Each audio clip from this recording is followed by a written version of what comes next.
Got a Steve here. So what's your farm called? Highfields. Highfields down at Mudgee. Just testing out the KrankingKart Jumpstarter. So this battery is young fella just went in there and got no lights, got no anything, dead as a doornail. All right, Jack. So we've got the connected up. Yep. Polarity is good. The light's on. Down there. Now the next thing we'll do, we'll switch the capacitor start to vehicle starting. Shows you what's in the tractor.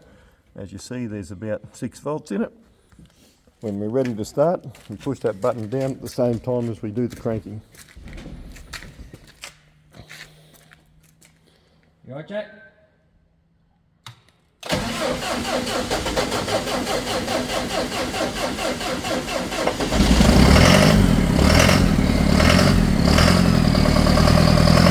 There she goes.